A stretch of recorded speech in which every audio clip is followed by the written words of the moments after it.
Lillahil hamd.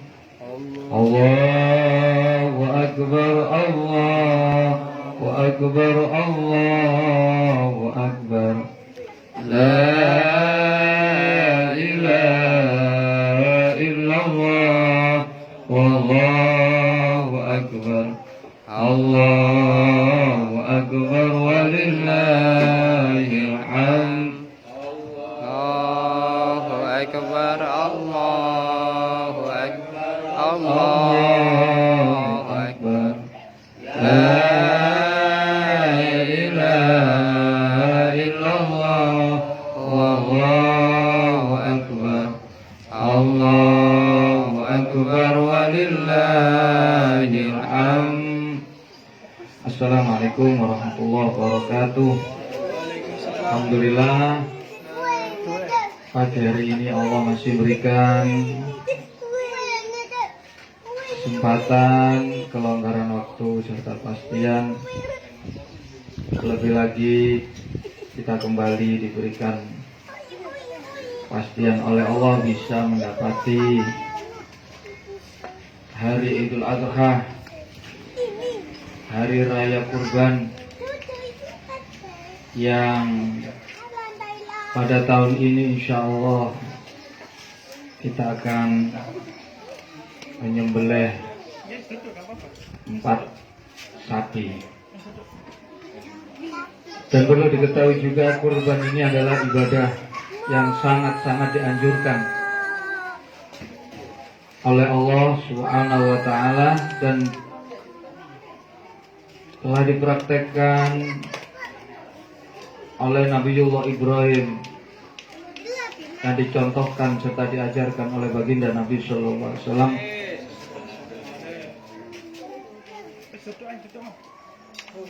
sebagai bukti kalau kita betul-betul sebagai hamba yang cinta kepada Allah, maka kita harus mencontoh apa yang telah dicontohkan oleh baginda Nabi Sallallahu Alaihi Wasallam. Bagaimana firman Allah dalam surat Ali Imran ayat 31, Qul in kuntum tuhibbunallaha fattabi'uni yuhibbukumullah wa yaghfir lakum dzunubakum.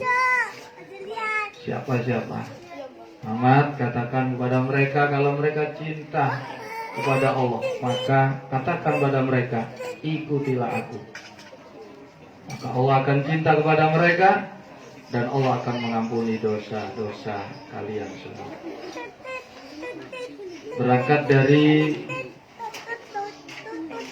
peristiwa Nabiullah Ibrahim mendapatkan gelar Khalilullah, yaitu inilah yang membedakan al-farqu bainal khalil wal habib. Wal khalil ma yu'ta ba'da talaq, wal habib ma yu'ta biduni talaq. Kalau khalil itu adalah orang yang dicintai Allah setelah berhasil menunaikan perintah dan melewati ujian.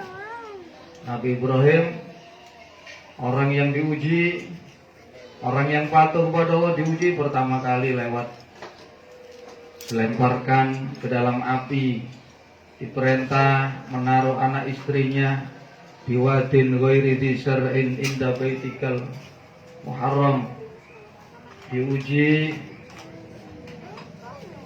lewat diperintah untuk menyembelih putranya.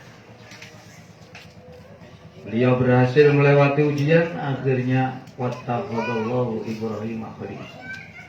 Lain halnya dengan al-habib, habibullah, ma yu'ta biduni talaq, sesuatu yang langsung diberikan Allah tanpa ada syarat, tanpa ada permintaan. Innama yuridullahu liyudhiba ankumur rijsa. Kalau Nabi Ibrahim, qala inni dzahibun ila rabbi sayahdi, saya yang harus berangkat dulu. Tapi kalau Nabi, Allah yang memberangkatkan.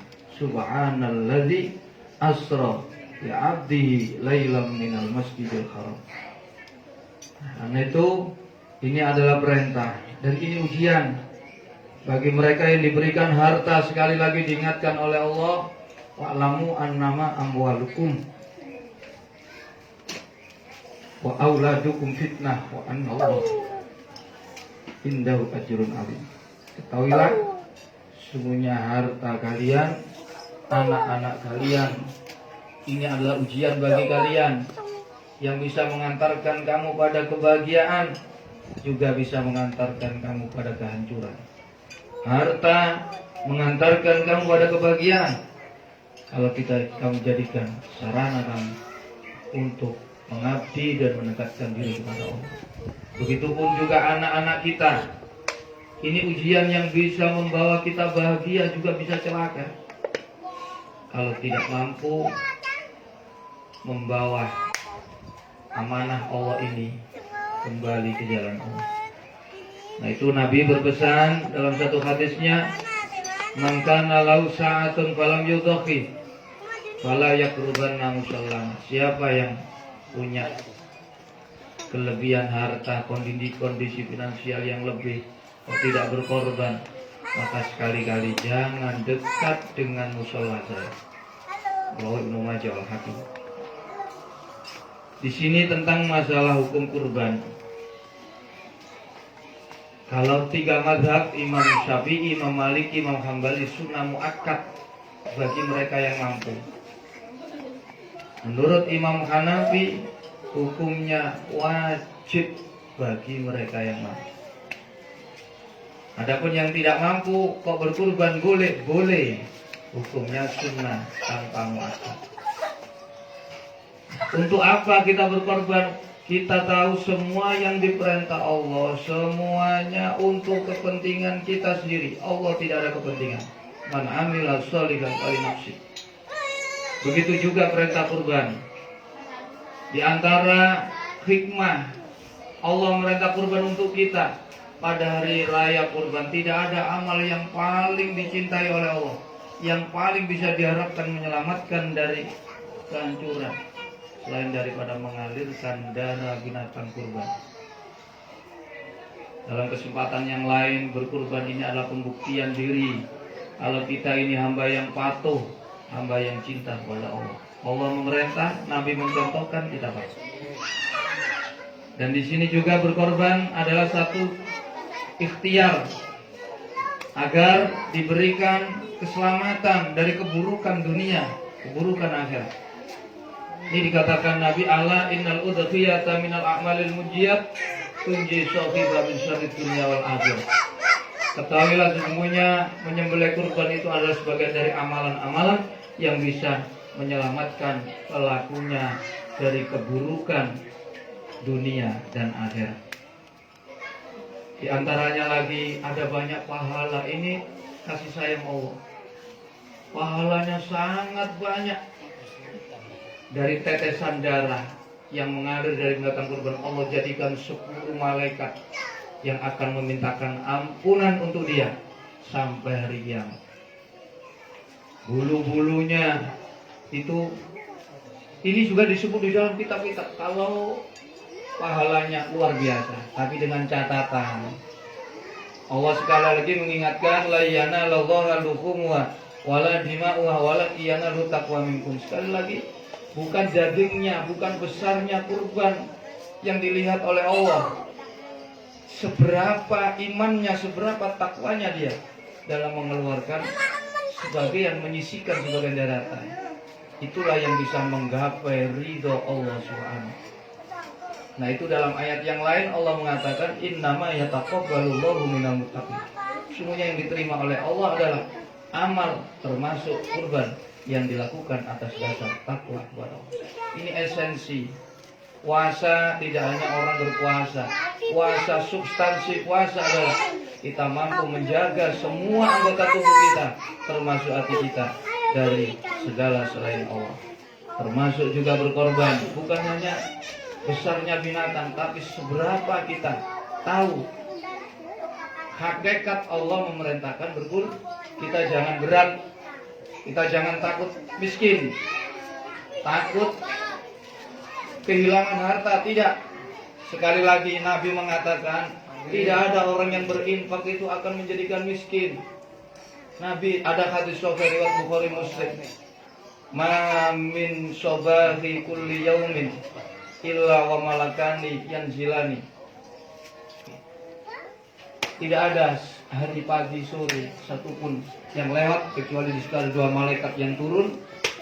Yang satu berdoa, Allahumma anfik, Allahumma a'ti munfikon khalaqan. Yang kedua, satu malaikat lagi berdoa, Allahumma amsik mumsikan tawar. Ya Allah, sampai berikan orang yang menginfakkan hartanya ganti yang lebih baik. Ya Allah, Engkau hancurkan hartanya orang yang menahan hartanya untuk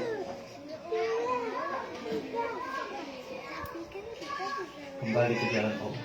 Nah, itu salah satu hikmah berkorban adalah kita akan didoakan malaikat, akan diganti, dicukupi rezeki kita oleh Allah. Mudah-mudahan apa yang kita maksud, kita melakukan ini atas dasar perintah, kita dicatat orang yang cinta kepada Allah, orang yang diberikan keuntungan yang besar dunia akhirat, orang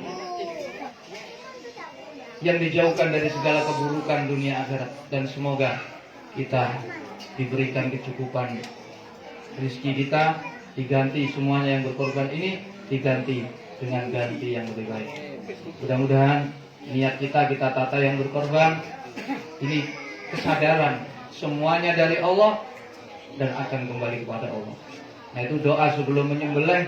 Nabi mengajarkan, Allahumma hadhihi minka wa ilaika fataqabbal minna. Ya Allah, ini dari Engkau dan saya kembalikan kepada Engkau. Semoga Engkau menerima persembahan dari saya. Ini doa. Ini semuanya dari Allah dan kita kembalikan kepada Allah. Semoga keterangan sekilas ini bisa menggugah semangat kita untuk masih banyak hari sampai 13, sampai hari Tasrek berkurban. Tapi yang paling utama disembelih di tanggal 10 Dzulhijjah.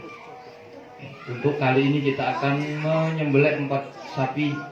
Untuk sapi yang pertama ini korban dari saudara kita Taufik Hidayat Demak untuk istrinya saudari Isa binti Nilham. Yang kedua korban dari adik Siti Ainul Zubaidah binti Hari Setiawan, anak dari Bapak Hari Setiawan Lebak Jaya. Korban yang ketiga dari saudara kita Haji Jazuli bin Muhammad Ali saking Banjur Kidul. Yang keempat Bapak Abdul Karim bin Baki saking Kedung Pengkol. Yang kelima saudara Sutikno. Untuk saudara nih, untuk ibu beliau almarhumah Ibu Tia binti Ipin, ini ibu dari Bapak Sutikno, Kermi, Gresik. Yang keenam saudara Sugiono bin Jatiman, jadi saking kakak kandung dari saudara Nurullah, mirip yang tengah. Yang ketujuh saudara almarhum Bapak Hakim bin Mawas, abah dari Bapak Rohmat Rian. Ini ki para sepah saking Gus Aswi. Mugi napa ingkang kita niati dipun ridani kalian Allah Subhanahu wa taala. Monggo takbiran sareng nggih. Allahu akbar, Allahu akbar, Allahu akbar. La ilaha illallah, Allahu akbar. Allahu akbar walillahil hamd. Allahu akbar, Allahu akbar, Allahu akbar.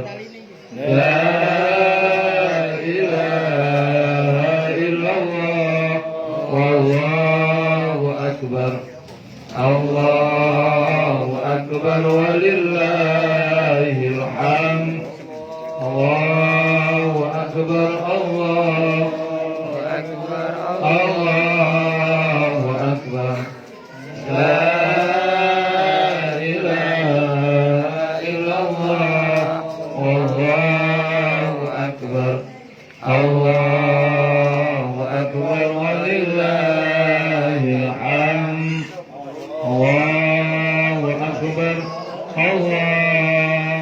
أكبر الله أكبر لا إله إلا الله والله أكبر الله أكبر ولله الحمد الله أكبر الله أكبر الله أكبر لا